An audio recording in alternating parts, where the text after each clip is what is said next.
Hola a todos, bienvenidos a Filosofía Clase B, yo soy Oscar. Me preguntan qué diferencia hay entre nihilismo y absurdismo. Hasta cierto punto ninguna. Ambas filosofías comparten la convicción en la esencial falta de sentido de la vida, en la creencia en que no existe un sentido trascendente. Sin embargo, en el nihilismo esto es una conclusión, mientras que en el absurdismo es el punto de partida. El absurdista, digamos el Camus del mito de Sísifo, parte donde había quedado el nihilista. El nihilista analiza la religión y otros intentos de darle sentido a la vida, la ética, la estética, etcétera, y llega a la conclusión de que ninguna tiene valor, por lo tanto la vida no tiene ningún sentido. Bien, el absurdista parte de ahí.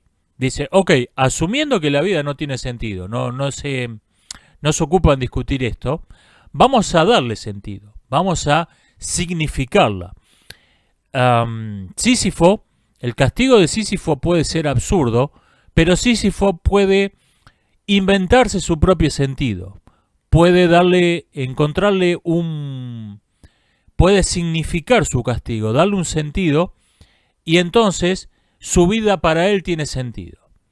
Este es el absurdismo.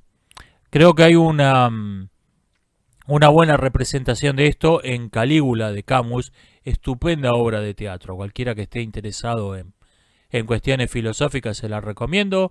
Hay en YouTube una una representación de la televisión española. No sé quiénes son los que la filmaron, que está bastante decente.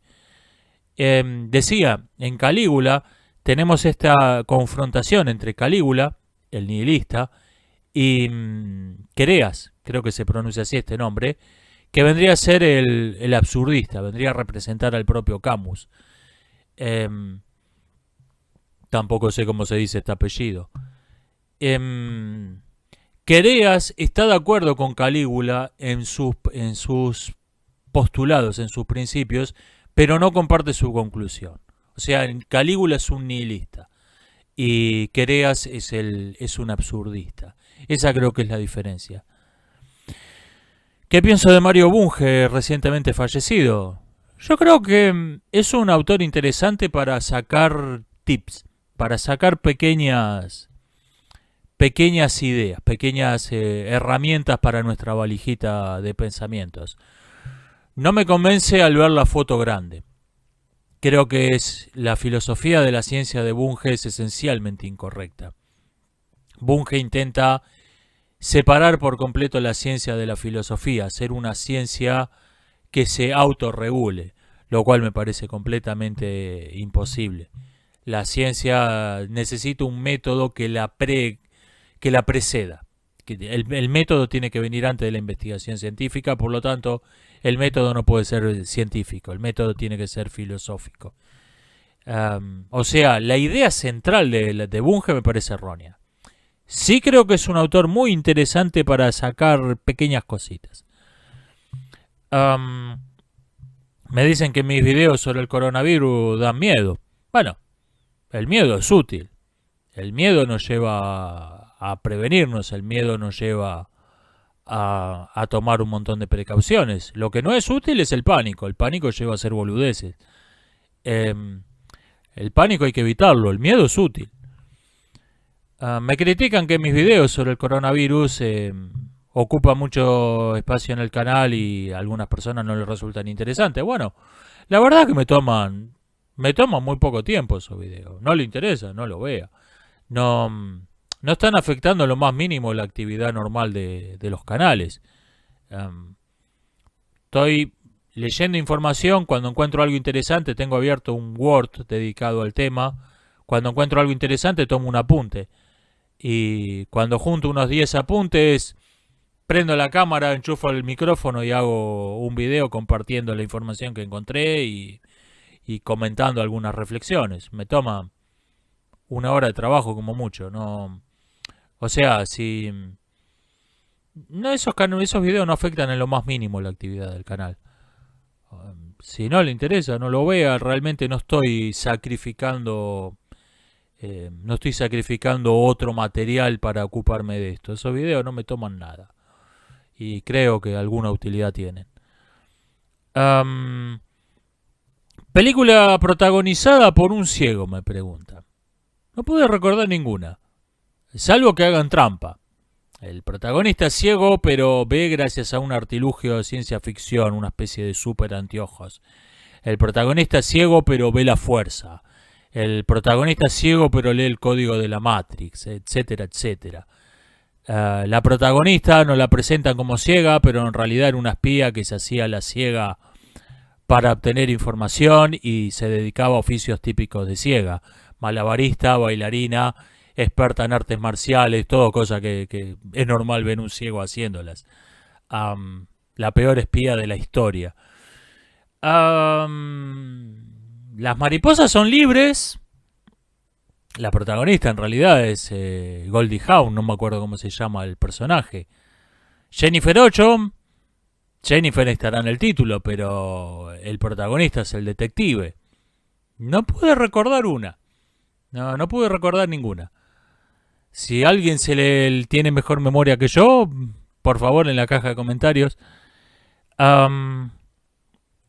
Estuve viendo un intento fallido de adaptar otra vuelta de tuerca ambientada en los 90s. No salió bien. El tráiler prometía. El tráiler me había despertado alguna esperanza, pero está en una muy mala época el cine de horror. Y ocurrió que poco antes había visto Tomorrowland y me llamó la atención una cosa, comparar estas dos películas. Este intento fallido de horror y como una película que es un canto al optimismo, volvamos a ver el futuro con esperanza, termina siendo involuntariamente más terrorífica que de lo que intentó ser y no lo logró la película de terror. Yo creo que me llamó la atención esta rima, al ver estas dos películas completamente distintas en un espacio de tiempo muy corto. Me llamó la atención esa rima, de que una intenta horrorizar y no lo logra, y la otra intenta ser optimista y es una historia de terror. Creo que no se puede hacer cine de horror sin tener en cuenta el contexto social. Generalmente no soy muy amigo de las críticas que dicen, bueno, hay que analizar una obra desde la perspectiva social, cuál era la clase social del autor, los valores económicos de la época. Generalmente no soy muy amigo de esa escuela de pensamiento, de esa estética. Pero respecto al horror creo que hay que tenerlo muy en cuenta. El horror es esencialmente social. Lo horroroso es lo que la sociedad rechaza. Es lo no social, lo antisocial. Asesinos seriales, etcétera. Personas con serios trastornos mentales. Es lo horroroso es lo que la sociedad rechaza. Tabús como el canibalismo, el incesto. Lo horroroso es lo que la sociedad rechaza y a la vez el monstruo, el ser horroroso, es el que rechaza a la sociedad. Y yo creo que ha cambiado muchísimo el objeto de rechazo, el objeto de horror, desde tiempos de Henry James a los nuestros. Las historias de terror clásico, como Una vuelta de tuerca, son el horror del pasado. Es la conciencia de una sociedad que estaba totalmente satisfecha de sí misma, que se llamaba el siglo de las luces. Y sentía horror al pasado, veía con horror la supervivencia del pasado. El hecho de que quedaran restos del viejo régimen. Creo que Drácula es el ejemplo más claro de esto, de este horror al pasado. Drácula es un aristócrata, vive en su castillo, es inmortal.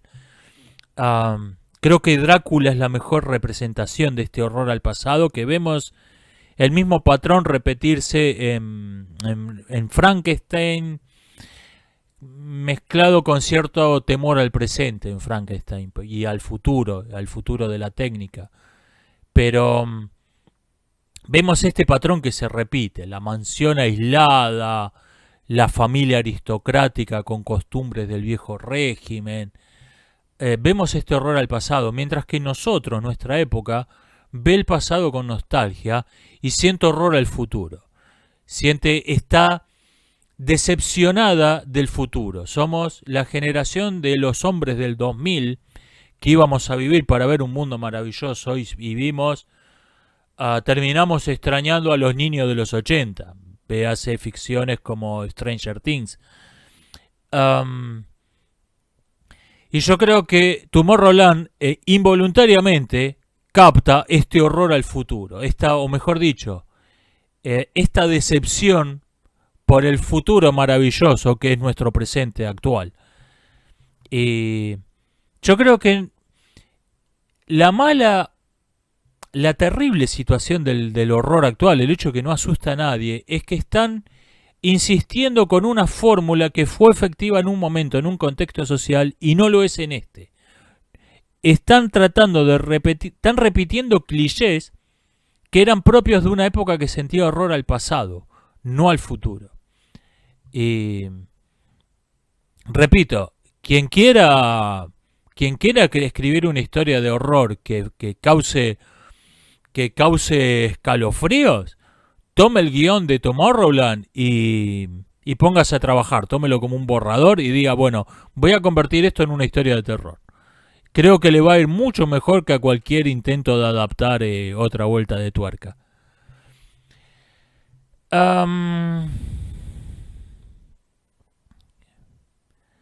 Me preguntan, alguien me miró muy sorprendido en la reunión del otro día porque dije que pienso emigrar y no tengo claro a dónde.